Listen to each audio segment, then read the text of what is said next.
Yeah, our first story in the second half hour is fascinating. I'm just catching up on it, and there's just a lot to digest. There is. It could be a book. It could be a movie down the road. How this happens in today's age, it's got a lot of people scratching their head. A top talker creating a buzz nationally. We're learning more now about a mysterious high school football team that made its way onto ESPN, playing on a national stage against really one of the country's most talented teams.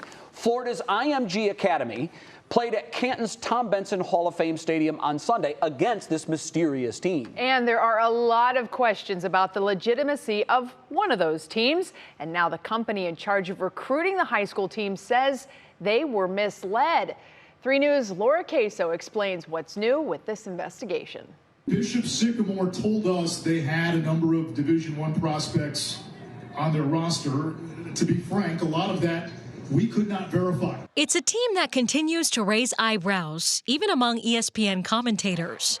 From what we've seen so far, this is not a fair fight. Florida's IMG Academy would go on to shut out Bishop Sycamore 58-0, the school allegedly from Columbus. In an effort to reach out to the school, we went to its website, but it appears to be down. There are several locations listed for the school. One is a recreation center in Columbus. I called and was told there's no affiliation. Another address listed, the Franklin University Library.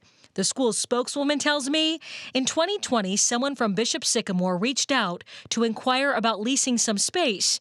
It never panned out. Again, no affiliation.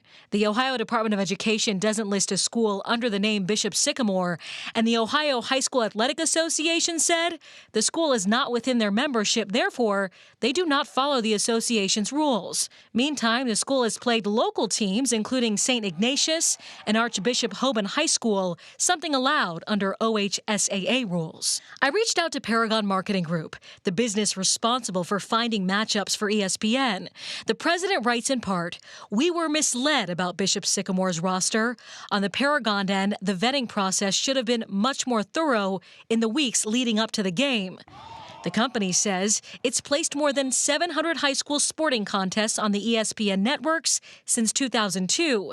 Nothing like this has happened before.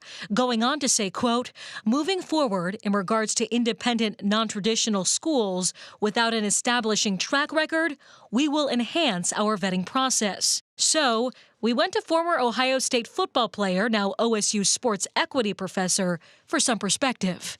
But when you're talking about these major contracts that are at play for, 2 institutions to have a chance to play on national television with ESPN, certainly there's money involved. And when there's money involved, sometimes there can be questionable ethics involved. And I think that's, as this story continues to develop, that's what we might see. Now, I reached out and left messages for the team's founder and also athletic director. I have not heard back. Now, St. Edward is supposed to play this team on September 25th. We reached out to them, too. Haven't heard back from the athletic director. And also, we've just learned that Governor Mike DeWine is asking for the Ohio Department of Education to conduct an investigation into Bishop Sycamore to make sure it's in compliance with Ohio law.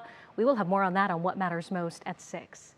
Let me tell you something. I spent all day calling, the new address, calling to confirm. I mean, this story could be a Netflix documentary. It's incredible. I don't know if you remember a woman, I believe her name was Rosie Ruiz. You might know Matt because you're a runner.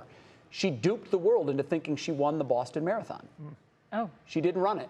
She hopped out of a car at like the 22-mile mark, sprinted to the finish, and was named the winner. She took the trophy, she posed for pictures. They later found out that she didn't go through any of the checkpoints, and it was a huge scam. The world was duped.